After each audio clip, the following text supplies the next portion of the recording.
हाँ बोले, आप बोले। हाँ बोले, आप बोले। स्पीकर सर, मेरा कल एक सवाल था जो हिंदुस्तान के इतिहास में पहली बार डिसीजन लिया गया कि इलेक्शन कमिश्नर्स को फुल फुल इम्यूनिटी दी जाएगी। ठीक है, ये है ना, इसका जवाब इसका पीछ मैं खत्म नहीं किया सर। इसके पीछे जो थिंकिंग थी वो हमें सबसे पहले बताएं। ठीक है। दूसरी बात, नहीं, हरियाणा की जहां इनने बात की, इन्होंने एक उदाहरण लिया, वहां पर अनेक उदाहरण हैं। वो भी आपने दिया था ना, 19 वो भी आपने दिया था, इसलिए दिया वो भी। 19 लाख वहां पे फेक लोग वो उदाहरण आपने दिया था, इसलिए उसका जवाब दिया। और ये भी हमें बता दीजिए, actually let us have a debate on my press conference. Let us go, let us have very good idea, let us have a debate on my press conference. Amit Shah ji, I challenge you to have a debate on the 3 press conferences. Please ठीक है, बैठ जाइए माननीय, please माननीय, आपने बात की थी, प्लीज। ये डिबेट ही तो चल रही है। उत्तर प्रदेश में और हरियाणा में दोनों चुनाव में वोट कैसे दे रहे हैं, प्लीज ये भी जवाब दे दीजिए। माननीय गृह मंत्री जी। मान्यवर, पहली बात मैं स्पष्ट करना चाहता हूं, मैं 30 साल से विधानसभा और संसद में जनप्रतिनिधि के रूप में चुनकर आता हूं। मुझे लंबा अनुभव है संसदीय प्रणाली का। विपक्ष के नेता महोदय कहते हैं कि पहले मेरी बात का आप जवाब दीजिए, मैं सुनना चाहता हूं। आपकी मुनसफी से संसद नहीं चलेगी। मेरे आप बोलने का क्रम मैं तय करूंगा, इस तरह से नहीं चलेगी संसद। मान्यवर, उनको धैर्य रखना चाहिए, मेरा जवाब सुनने का। इनकी एक एक बात का जवाब मैं दूंगा, मगर मेरे भाषण का क्रम वो तय नहीं कर सकते, मैं करूंगा, क्योंकि मैं बोल रहा हूं।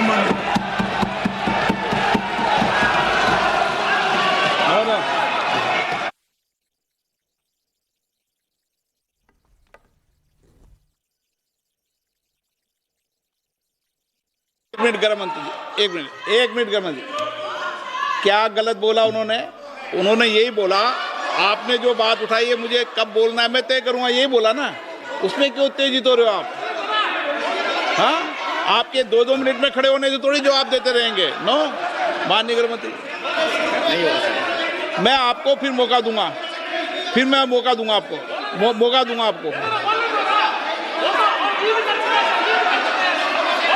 हाँ बोलिए, बोलिए सर, ये बोलिए। आपने अगर अमित शाह जी का रिस्पांस देखा तो ये कंप्लीटली डिफेंसिव रिस्पांस है, ये घबराया हुआ रिस्पांस है, ये डरा हुआ रिस्पांस है। अब सुनिए पूरी बात, प्लीज माननीय, नो, सच्चा रिस्पांस नहीं है।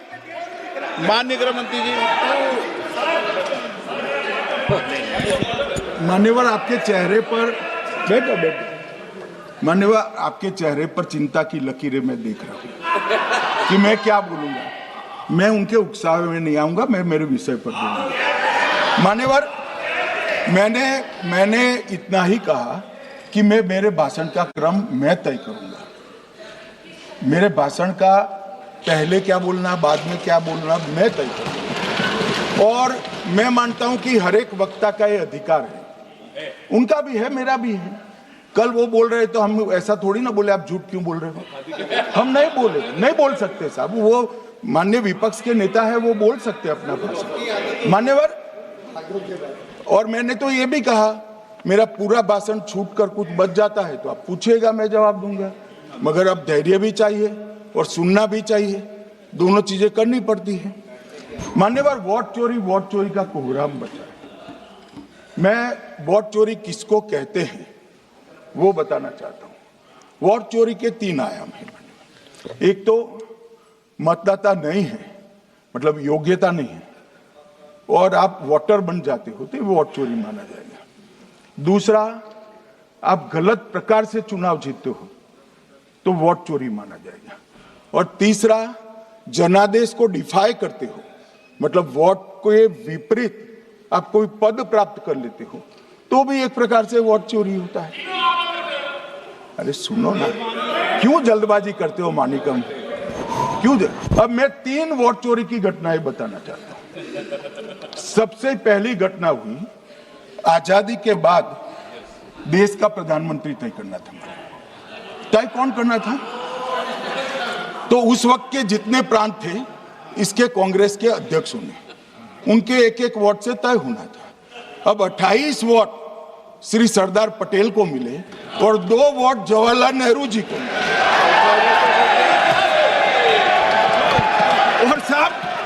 और साहब प्रधानमंत्री जवाहरलाल जी बने।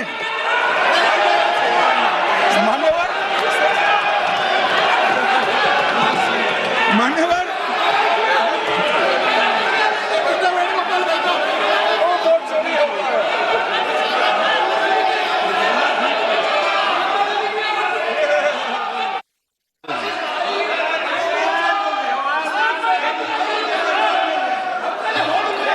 प्लीज, माननीय गृह मंत्री जी, माननीय गृह मंत्री जी, प्लीज।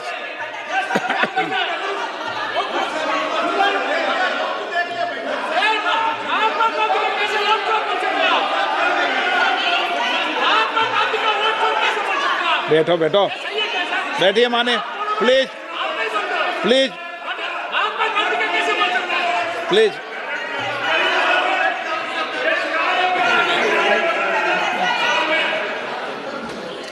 मान्यवर दूसरी, प्लीज बैठिए बैठिए माननीय सदस्य, प्लीज, हर बार नहीं उठते, बैठिए।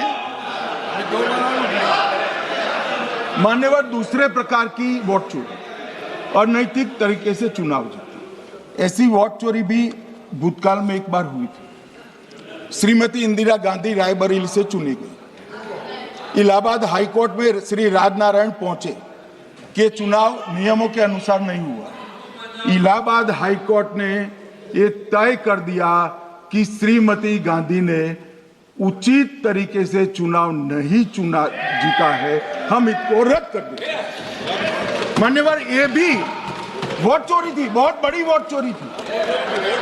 और उसके बाद में क्या हुआ? उसके बाद में क्या हुआ? उसके बाद में वो वोट चोरी को ढकने के लिए संसद में कानून लाया गया कि प्रधानमंत्री के खिलाफ कोई केस ही नहीं हो सकता। मैं विपक्ष के नेता को कहना चाहता हूं, इम्यूनिटी की बात आप चुनाव आयोग की पूछ रहे हैं, इसका तो मैं जवाब दूंगा, इसका मैं जवाब दूंगा इम्यूनिटी का। मगर ये इम्यूनिटी जो श्रीमती गांधी ने दी थी, इसके लिए आपका क्या कहना है? आपका क्या जवाब है? और उन्होंने तो स्वयं के लिए ले ली। उनका आरोप है। प्लीज, ऐसे नहीं चलता मान्यवर। आप जब बोले, जब 5-5 मिनट में उठेंगे क्या? ये मान्यवर, उनका आरोप है। आप भी बोले, आप भी बोले, आप भी बोले। 9 गलत, 1-1 मिनट में सदस्य नहीं उठेगा ना। मान्यवर, उनका आरोप है कि सरकार ने बनाया तो लोकतंत्र ने बनाया, तो जो समय का केस था वो बताया है, आगे का तो बताया। मोदी जी को भी सब लोगों ने प्रधानमंत्री बनाया है भाई, आपकी कृपा से नहीं बने हैं। मान्यवर,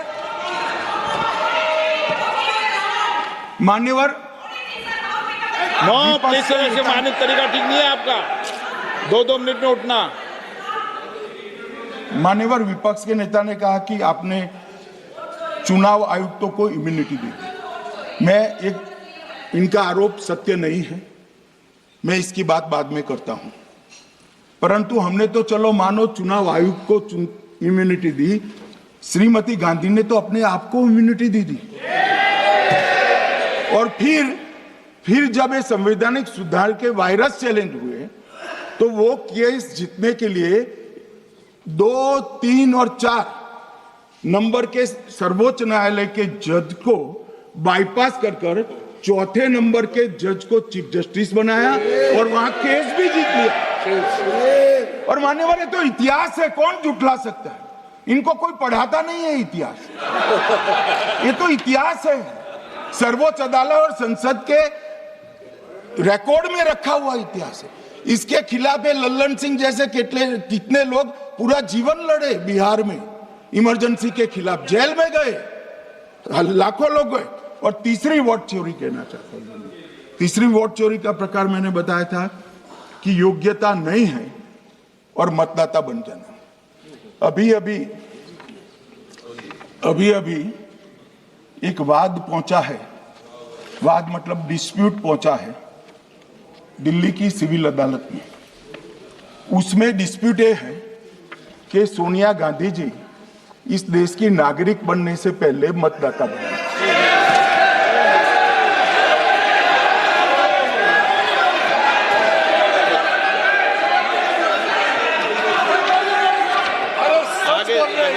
आगे सुनो, बोल क्या रहे, पूरी बात तो सुनो।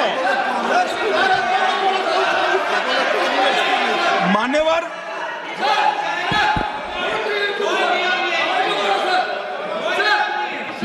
मैंने इतना ही कहा है कि अदालत में केस चल रहा है जो फैक्चुअल है। अब जवाब तो उनको अदालत में देना है, सोनिया जी ने यहां क्यों दे रहे? अदालत में जवाब देना है।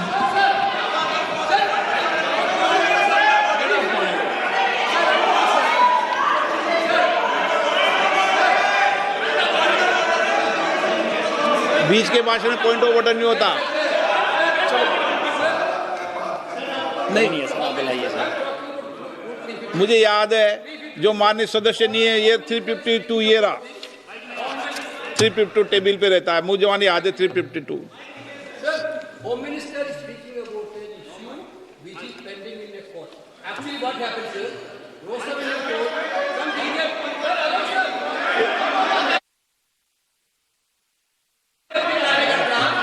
filed a case on Madam Sonia Gandhi's voting on that 80. Sir, that Ross Avenue Court dismissed that case without, there is no substance in that case. After that, the same person given an appeal. Gandhi not even voted in that election. I am challenging Home Minister. Okay. Sonia Gandhi not even voted that election. Can you prove it?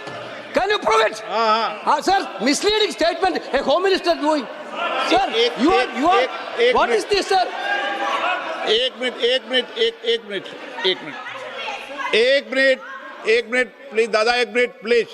No, बैठिए। No मान्य please. देखिए मान्य सदस्य, 2 दिन से मैं चर्चा को सुन रहा हूं और 2 दिन से चर्चा को सुन रहा हूं और 352 आपने भी पढ़ा है, मैंने भी पढ़ा है, ठीक है ना। कई बार इधर से भी उधर से भी इस विषय को कई बार बोला गया है। जब डिबेट चलती है उसके संदर्भ में कई विषयों को बोला जाता है, ठीक है ना। और इसीलिए सुनिए बात, माननीय गृह मंत्री जी ने, आपने आधी बात सुनकर हर 2-2 मिनट में उठने लगोगे, ऐसे चर्चा नहीं होती। आप उनकी पूरी बात को सुनिए, क्या संदर्भ था, उन्होंने कोई फैसला नहीं दिया है, उन्होंने एक जानकारी जो आई है वो जानकारी सदन के पटल पे रखी है। अब मुझे सुनिए तो, अब आपने एक मुद्दा खड़ा किया, मुझे जवाब तो देने दीजिए। मान्यवर, मैंने कुछ ऐसा नहीं कहा, मैंने सिर्फ इतना कहा है कि एक वाद दायर हुआ है दिल्ली की अदालत में। मैंने कोई कंक्लूजन नहीं कहा, मैंने कहा कंक्लूजन कहा, मैंने कोई कंक्लूजन नहीं कहा। कंक्लूजन तो जब उनका नोटिस का जवाब वो दे देगी तब अदालत देगी, तब फिर से बताऊंगा मैं। मगर अभी तो मैंने सिर्फ इतना कहा है कि वहां एक केस रजिस्टर्ड हुआ है जिसमें श्रीमती गांधी को नोटिस इश्यू किया है। इसमें इतने लाल पीले होने की जरूरत क्या है? मान्यवर, हम सबका साझा दायित्व है, हम भी विपक्ष में बैठे हैं, हम चुनाव जितने जीते हैं इससे ज्यादा हारे हैं। हम लोगों का तो एक प्रकार से पौना जिंदगी ही विपक्ष में ही चला गया, चाहे राज्य हो या केंद्र हो। कई चुनाव हमारे, हमने चुनाव आयुक्त और चुनाव आयोग पर कभी आरोप नहीं लगाए। एक नया पैटर्न खड़ा, एक नया पैटर्न। मैं पूरा वाक्य नहीं बताना चाहता। श्रीमती ममता बनर्जी ने चुनाव आयोग पर आरोप लगाए, स्टालिन जी ने लगाए, बीडी सतीशन जी ने लगाए, श्री राहुल गांधी ने लगाए, मल्लिकार्जुन खड़गे जी ने लगाए, तेजस्वी यादव जी ने लगाए, अखिलेश यादव जी ने लगाए, वी शिवन कुट्टी ने लगाए, हेमंत सोरेन जी ने लगाए, भगवंत मान जी ने लगाए। अब पहले तो ऐसी परंपरा सिर्फ कांग्रेस पार्टी में थी, मगर संपर्क का दोष कहता होता है साहब, ये सारे इंडिया अलायंस वाले चुनाव आयोग के खिलाफ आए। मान्यवर, चुनाव आयोग एक तटस्थता से चुनाव कराने वाला संस्थान बनाया गया और इसकी मान्यता कोई पॉलिटिकल पार्टी ने नहीं दी, भाग और अनुच्छेदों के तहत हमारे संविधान ने दी और ये संवैधानिक प्रक्रिया है। इस संवैधानिक प्रक्रिया पर सवाल खड़े कर कर, अनर्गल आरोप कर कर आप पूरे चुनाव आयोग की एक प्रकार से पूरे दुनिया में इसकी छवि को धूमिल करने का काम कर रहे हैं। आपको लगता है कि आप सरकार की छवि धूमिल करें? ना जी, आप पूरी दुनिया में भारत के लोकतंत्र की छवि को धूमिल करें। मान्यवर, सरकार का तो इतना ही सवाल है, मान्यवर सरकार का तो इतना ही सवाल है कि भारत के मतदाता क्या सोचेंगे, मगर मतदाता का सोचने का सवाल नहीं है। मतदाता को तो मालूम है कि हमने तो वोट दिया है इसलिए चुनकर आए हैं, तो उसके मन में कोई डाउट नहीं है। ये वोट चोरी करते रहे, घुसपैठिया बचाओ यात्रा निकाली और बिहार में 2/3 बहुमत से हम जीते। मान्यवर, ये जो नई परंपरा शुरू हुई कि देश के अंदर चुनाव न जीते तो चुनाव आयोग को बदनाम करो, चुनाव प्रक्रिया को बदनाम करो, मतदाता सूची को बदनाम करो, ये हमारे लोकतंत्र का भला नहीं करेगी। यही आयुक्त के, यही सरकार के होते हुए आप कई चुनाव जीते, हम कुछ नहीं बोले, हम पार्टी में बैठकर इसकी मीमांसा की, मगर ये लोग चुनाव आयोग पर। प्लीज नो, आप बैठिए, आप ठीक है बैठिए। माननीय सदस्य प्लीज प्लीज। मान्यवर, मैं थोड़ी स्पष्टता के लिए आंकड़ा देना चाहता हूं।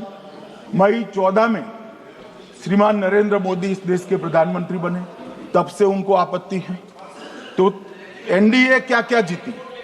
3 लोकसभा चुनाव हम जीते, 41 राज्यों के विधानसभा चुनाव जीते, तो हम 44 विधानसभा टोटल चुनाव जीते हैं 2024 से 25 तक। मगर वो भी 30 चुनाव जीते हैं अलग अलग विधानसभा में, 30 जगह पे। अगर मतदाता सूची करेक्ट है तो क्यों शपथ लिया, क्यों चुनाव लड़ा? आप बताइए देश की जनता को। आप लोग यहाँ कैसे पहुंचे? श्री राहुल गांधी जहां से चुनकर आए थे, वो वायनाड की मतदाता सूची में भी मेरी पार्टी ने प्रेस कॉन्फ्रेंस कर इसी प्रकार की डिस्क्रिपेंसी को बताया है। इसका जवाब नहीं देते। हमने अमेठी का भी बताया है, इसका जवाब नहीं देते हैं। मान्यवर, एक चुनाव की मतदाता सूची में जो थोड़ी बहुत गलतियां हैं, उसको वो लोग मुद्दा बनाते हैं चुनाव हारने का। चुनाव हारने का कारण है नहीं, मैं अंत में बताऊंगा क्यों हारते हो चुनाव, मैं बताऊंगा मान्यवर अंत। परंतु फिर भी चलो मान ले कि मतदाता सूची ठीक नहीं है, तो गहन पुनर्निरीक्षण का मतलब ही ये है कि मतदाता सूची को सुधारने की प्रक्रिया। अब इसमें आपके बीएलए सहयोग नहीं करते हैं, आप उसका बहिष्कार का ऐलान करते हो, आपकी राज्य सरकारें जहां है वो मदद कम करती हैं, तो कैसे मतदाता सूची का शुद्धिकरण होगा? जो आपकी डिमांड है वो ही चुनाव आयोग कर रहा है। आपकी डिमांड है कि मतदाता सूची ठीक हो, वो चुनाव आयोग कर रहा है। मगर हुआ क्या है मान्यवर मालूम है? इनको अब अगर प्रेस में कोई पत्रकार उनको पसंद ना आए ऐसा सवाल पूछते हैं तो तुम बीजेपी के एजेंट हो ऐसा कहते हैं। मान्यवर सवाल जो भी हो उसको लेना चाहिए। मान्यवर पत्रकार कभी बीजेपी का एजेंट नहीं होता है, मगर आप अगर ऐसा मानते हो कि लोकतंत्र में आपको पसंद आए ऐसे ही सवाल पत्रकार पूछे तो ये नहीं हो सकता। इमरजेंसी नहीं है भाई, इमरजेंसी नहीं है। मान्यवर एक प्रेस में कोई सवाल पूछता है तो कहते हैं बीजेपी के एजेंट हो। केस हारते हैं तो जज पर आरोप कर देते हैं, चुनाव हारते हैं तो ईवीएम पर आरोप करते हैं। ईवीएम की दलील अब गले नहीं उतरती तो वोट चोरी का मुद्दा लेकर आए। वोट चोरी का मुद्दा लेकर पूरा बिहार में यात्रा निकाली, फिर भी हार गए। अब हारने का कारण आपका नेतृत्व है, ये हारने का कारण ईवीएम और मतदाता सूची नहीं। और अगर ये मानते हैं मान्यवर, अगर ये मानते हैं कि इनको कोई पूछने वाला नहीं है, भगवान करे मैं गलत पड़ जाऊं, कांग्रेस के कार्यकर्ता इनका हिसाब मांगेंगे। एक दिन कांग्रेस के कार्यकर्ता इनका हिसाब मांगेंगे कि इतने चुनाव कैसे हार गए। मान्यवर कोई जज आजादी के इतने साल में नहीं हुआ है मान्यवर कि कोई जज एक जजमेंट दे तो जज के खिलाफ इंपीचमेंट लेकर आते हैं। अपनी वोट बैंक को एड्रेस करने के लिए इंपीचमेंट लेकर आते हैं मान्यवर। और ये सारे ने तो साइन कर दिया, साथ ही साथ उद्धव जी ने भी साइन कर दिया। उद्धव जी जजमेंट क्या है? एक पहाड़ी पर मान्यता है कि हाँ सबसे ऊपर दिया जलाया जाए। मान्यवर ये वोट बैंक को संभालने के लिए एक हाईकोर्ट के जज के सामने इंपीचमेंट लेकर आए हैं। देश की जनता उनको मदद नहीं करे।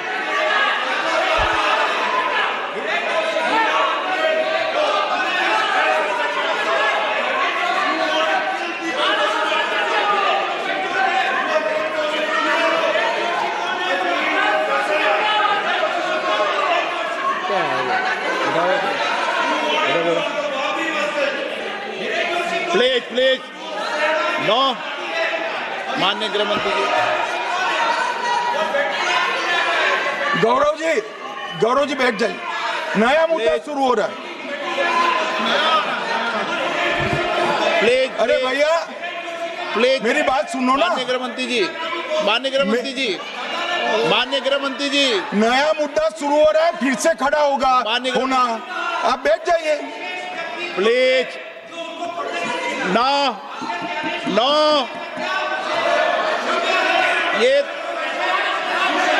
ये तरीका नो। मणिकम जी प्लीज बैठिए। नो, ये तरीका ठीक नहीं है। प्लीज बैठे। हर आपको ज्यादा समस्या है क्या हर 2 मिनट में खड़े होने की? हर 2 मिनट में खड़े होने की समस्या है क्या आपको लोगों? बैठिए, ऐसे नहीं चलेगा। मान्यवर 2014 के बाद अरे दादा ये भी बैठ गए, अब बैठ जाओ। मान्यवर 2014 के बाद हारने की परंपरा शुरू हुई। हारने की परंपरा शुरू होने के बाद हाँ जीते ही है, मगर हारने की भी परंपरा हुई है। मान्यवर हारने की परंपरा शुरू करने के बाद इन्होंने सबसे पहले ईवीएम को निशाना बनाया। आज मैं आपके माध्यम से सदन को और सदन के माध्यम से देश की जनता को बताना चाहता हूं, ईवीएम कौन लेकर आया इस देश में? मान्यवर कौन लेकर आया? 15 मार्च 1989 को जब राजीव गांधी इस देश के प्रधानमंत्री थे तब ईवीएम लाने का कानूनी बदलाव किया गया था। अब राजीव गांधी के ईवीएम के कानून का भी विरोध कर रहे हैं। मान्यवर इसके बाद में अरे सुनो ना क्या प्रक्रिया हुई। इसके बाद में ईवीएम के खिलाफ किसी ने याचिका करी। इस देश की सर्वोच्च न्यायालय के 5 जजों ने बैठकर ईवीएम के कानूनी बदलाव को 2002 में उचित ठहराया। मानो राजीव गांधी को भी नहीं मानते, सर्वोच्च अदालत को भी नहीं मानते हैं। फिर 98 में मध्य प्रदेश, राजस्थान और दिल्ली, इसमें सिर्फ 16 विधानसभाओं में इसका ट्रायल लिया गया। कितना केयरफुल